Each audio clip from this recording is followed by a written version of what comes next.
crianças! Boa tarde, a paz do Senhor, como é que vocês estão? Hoje nós estamos assim em um lugar diferente, bonito, festivo. É porque hoje é um dia muito especial. Hoje é dia de festa no céu.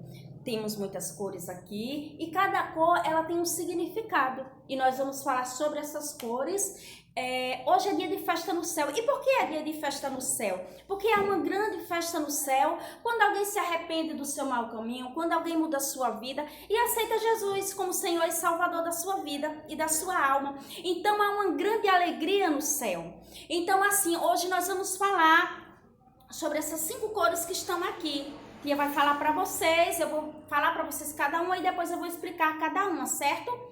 Esse preto aqui que vocês estão vendo, ele significa o nosso pecado. Nós andamos no pecado, nós erramos, Adão pecou, Eva pecou e se afastou da presença de Deus. E aí tem o vermelho também, e o vermelho ele significa o sangue de Cristo. O pecado entrou no mundo por um homem que foi Adão e a salvação entrou por um outro homem que é Jesus, que é 100% Deus e 100% homem.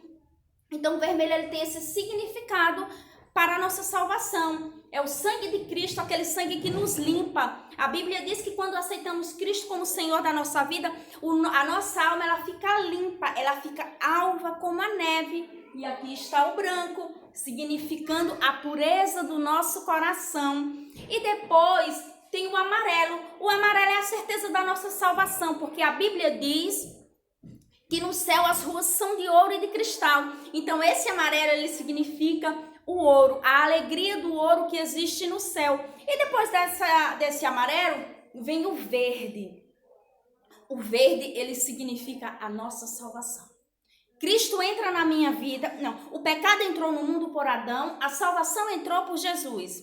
Logo depois da salvação entrar por Jesus, eu fico limpa. Quando Jesus entrar na minha vida, eu fico limpa. Todo pecado, tudo que não prestava, eu tiro para fora da minha vida. Então, se eu estou limpa, eu tenho a certeza do céu. E quando eu tenho a certeza do céu, eu ergo a minha mão e aceito Cristo como Senhor e Salvador da minha vida e da minha alma. E hoje eu quero falar com vocês sobre 7 pontos negociáveis da salvação, né? É o nosso processo aqui na Terra. Deus ele criou o mundo, ele fez todas as coisas e ele criou o homem. Ele criou Adão e criou Eva. E a Bíblia diz que Deus ele gostou daquilo que ele fez, ele viu que era bom. Ele criou Adão, criou Eva e ele deu uma determinação para Adão, para o homem, que ele não podia tocar em tal árvore, que era a árvore do conhecimento do bem e do mal. E o homem peca. O homem vai lá e ele desobedece ao Senhor. Quando o homem desobedece ao Senhor, ele se afasta de Deus. Ele conhece a morte, ele já passa a ser um humano comum, porque ele desobedeceu a Deus. E através de Adão entrou todo o pecado no mundo. E ele desobedece. Deus ele nos criou e nos capacitou para amar ele ou não. Ele não nos obriga. E ele nos ama mesmo sem que ele precise, mas ele nos ama mesmo assim. Então, e ele nos deixou com essa capacidade, porque nós somos a sua imagem e a sua semelhança. Então, ele nos capacitou para amar. Mas nós não somos obrigados, nós amamos se quisermos. Adão, ele pecou porque ele fez a escolha dele. Com Adão entra o pecado, a desobediência. Com o pecado entra a morte. A morte nos afasta de Deus. O homem tem a sua natureza livre, ele errou, ele pecou e com o pecado vem a morte. E existem 3 tipos de morte, que é a morte espiritual, foi o que aconteceu com Adão. Ele pecou, ele foi para longe de Deus, porque Deus ele não convive com o pecado, ele não aceita o pecado. Então, Adão ele se afastou do Senhor. Aliás, o Senhor se afastou de Adão porque ele havia pecado.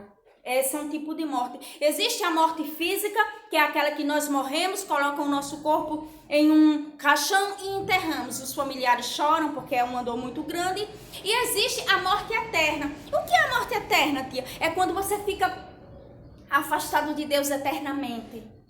Mas espiritual e eterna não é a mesma coisa? Não. Espiritual é quando nós pecamos, estamos longe do Criador, mas o Criador está ali. E quando nós nos arrependemos, nós vamos para perto dele. A morte eterna é quando nós nos afastamos eternamente. Quando nós morremos distante desse Criador. Quando nós morremos sem ter essa comunhão com esse Criador. Aí nós vamos viver a morte eterna. Passar a eternidade longe de Deus. Nunca mais vamos ter contato com Deus, nem Deus conosco. Outra coisa que eu queria falar com vocês. Tia, mas como fazer para se salvar? Nós só podemos ser salvos pela fé, não são pelas obras. Somente pela fé. Não vem das obras para que ninguém se glorie. Efésios 2:9. A Bíblia diz que a nossa salvação não vem pelas obras para que não nos gloriemos. Como assim? Não adianta eu fazer grandes obras, fazer penitências, fazer caridade, se eu não tiver Cristo como único e suficiente Salvador da minha vida. Ah, tia, mas eu sou só uma criança. Você é uma criança, mas você entende que existe um bem e um mal. Que existe um céu e existe um inferno. E que nós temos que decidir. Nós temos que tomar essa decisão. Quando nós tomamos essa decisão e temos Cristo como Senhor e Salvador da nossa vida, nós somos salvos pela fé. Eu não mereço, mas Cristo morreu em uma cruz para me salvar. Então é unicamente pela fé. Ah, tia, então eu não preciso fazer mais nada? Quando somos salvos, as obras nos acompanham. Porque de uma mesma fonte não se pode manar dois tipos de água. Se eu sou salvo em Cristo, se eu tive a vida transformada, Cristo entrou e me limpou, automaticamente eu vou ter boas obras. Eu vou ser generoso, eu vou ser caridoso, eu vou ser amoroso, eu vou saber perdoar. Então, é somente pela fé, não é pelas obras, mas as obras acompanham todos aqueles que são salvos, porque é como eu te disse, se Jesus entrou na sua vida, há uma transformação, porque onde Cristo entra, a transformação acontece. É impossível na vida do ser humano Jesus entrar e não haver uma mudança, uma transformação. O outro ponto que eu queria falar com vocês é sobre o amor, né? O amor. Tia sempre fala com vocês, né, sobre João 3,16, que diz assim: porque Deus amou o mundo de uma tal maneira que deu o seu Filho unigênito para que todo aquele que nele crê não pereça, mas tenha vida eterna. O amor de Deus, ele foi tão grande, que ele deu Jesus para morrer por nós. Jesus, ele veio para o mundo, ele padeceu, ele sofreu, ele passou por humilhações unicamente por amor. Como lá no Jardim do Éden, Deus, ele não era obrigado a nos amar, mas nos amou pelo seu amor que é tão grande, porque Deus é amor. Ele nos dá mais na frente Jesus Cristo, porque o pecado entrou lá atrás com Adão. Então a salvação tinha que entrar com outro homem, Jesus, que era Deus, que era limpo, que era santo, justo, verdadeiro, que estava no céu, ao lado de Deus, que não precisava vir à terra, mas ele vem por amor.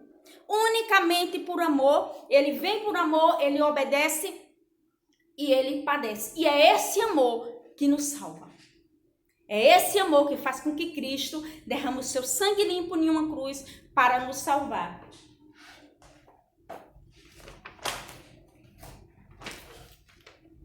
E aí, Jesus Cristo, né, que é o Messias, ele nos deu esse amor. Jesus Cristo, ele nos amou e aí ele dá o Messias, que vem à terra, que nasce de uma mulher, que cresce como um menino, que aprende uma profissão com o seu pai, que deve ter estudado porque ele conhecia as escrituras, então ele estudou, ele aprendia a ler, ele ia nas sinagogas, ele era um homem, mas ele não era um homem comum.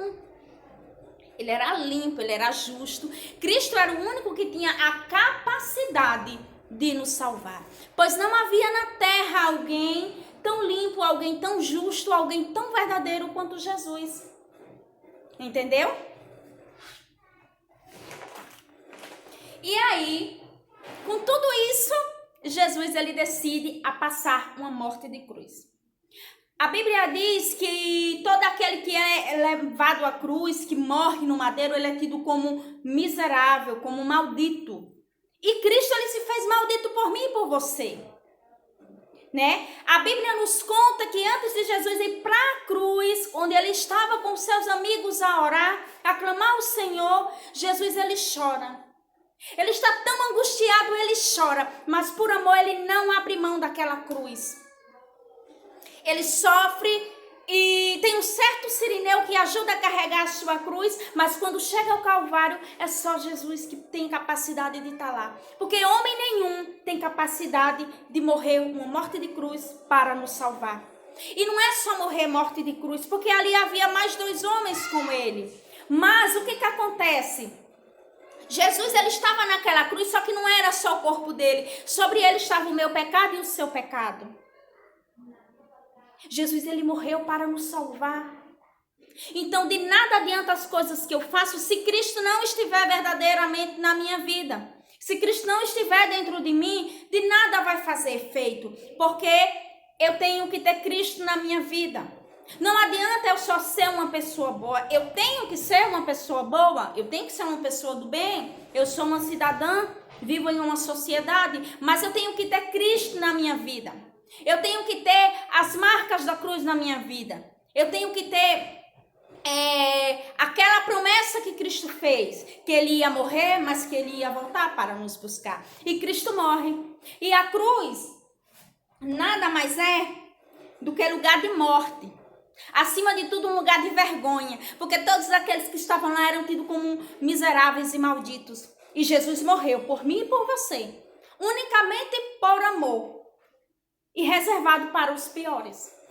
E Cristo, que não tinha pecado, que não precisava, ele estava ali. Isso tudo por amor. E aí nós entendemos quando João diz que Deus amou o mundo de uma tal maneira, que não existe explicação para essa tal maneira.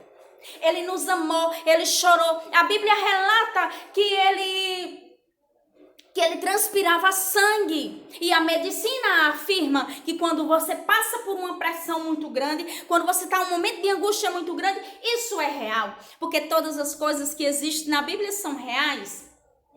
Deus existe. Se você contestar e se você for buscar na ciência, se você for buscar na biologia, você vai encontrar provas de que Cristo existe. Então Cristo, ele chorou amargamente. Naquele momento em que ele chorava, em que ele agonizava, ninguém pôde estar com ele. Os seus amigos estavam com ele, mas o que acontece? Eles não resistiram. Por quê? Eles eram humanos, meus amores, como eu e como você.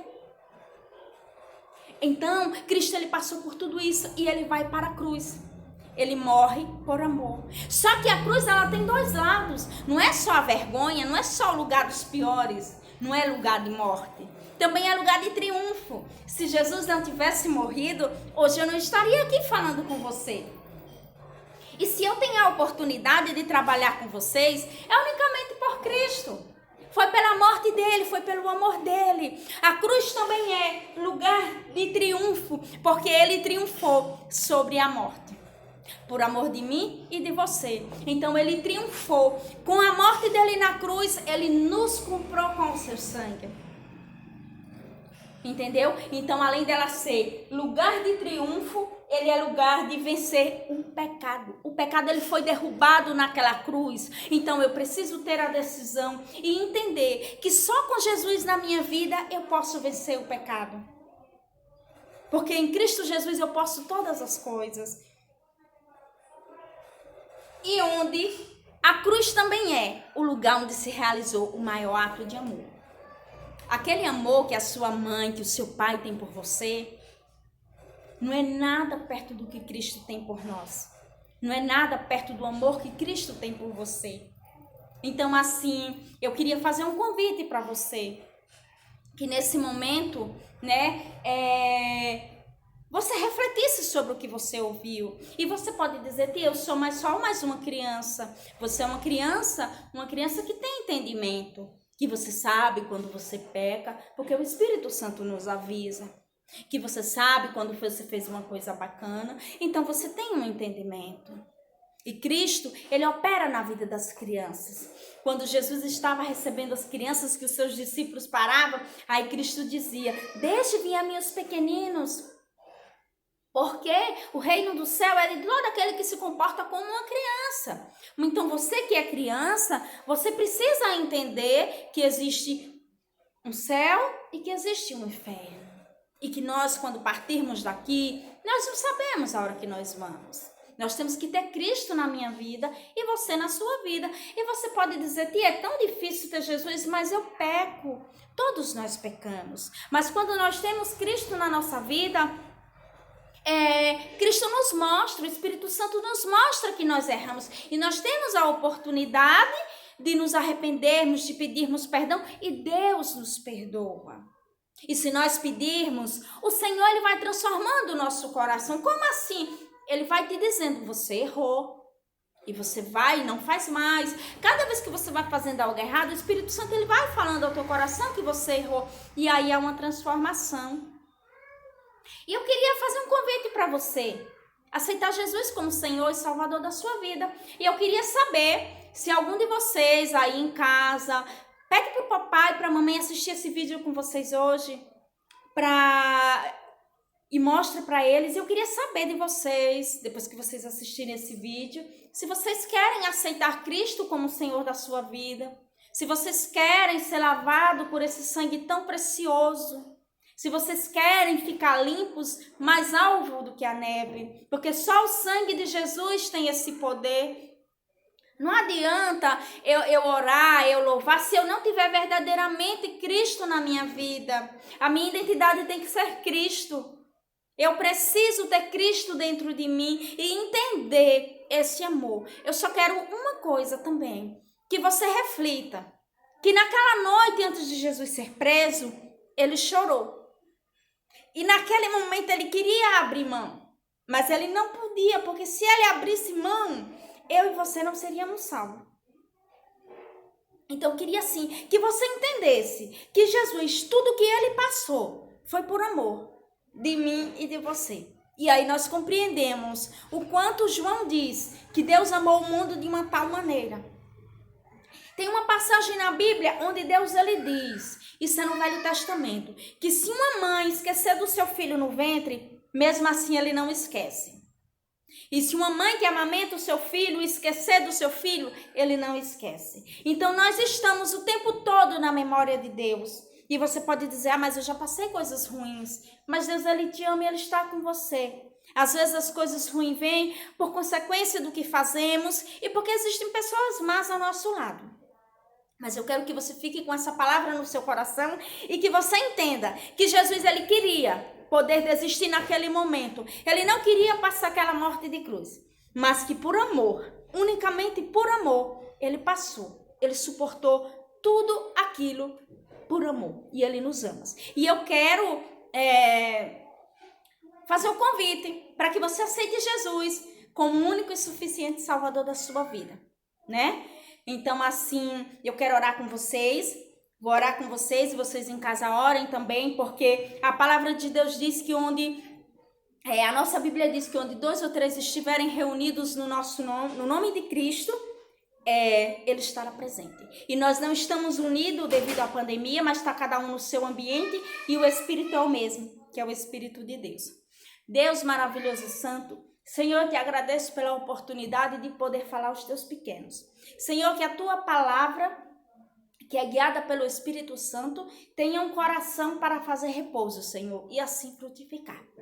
Deus, nós sabemos que de nós não temos nada e que se o Senhor não operar, que se o teu Espírito Santo não operar, nada acontece. Pai, eu te peço nesse momento que o teu Espírito Santo leve essa palavra de encontro a cada coração que precisa de ti. Senhor, eu sei que a convenção pode não acontecer nesse momento, porque o tempo é teu. O Senhor é o Senhor do tempo e tudo acontece no teu tempo. Mas eu creio, Deus, na tua palavra e no poder do teu Espírito Santo. E eu creio, Deus, que essa palavra ele pode chegar até alguém que está necessitando. E que mesmo que não seja agora, Deus, mas vai ser no seu tempo. Deus, eu te agradeço que cada criança seja tocada, que cada família seja impactada. Não por mim, Deus, mas pela tua palavra. Que o teu Espírito Santo possa reinar em cada lar e possa vir fazer a diferença em cada família. E eu te agradeço, Deus, pela rica oportunidade. Porque eu não mereço, Senhor, mas o Senhor morreu por mim. E te agradeço, Pai, pela rica oportunidade de poder abrir a minha boca e falar do teu santo nome para cada uma dessas crianças. Eu agradeço a oportunidade em nome de Jesus.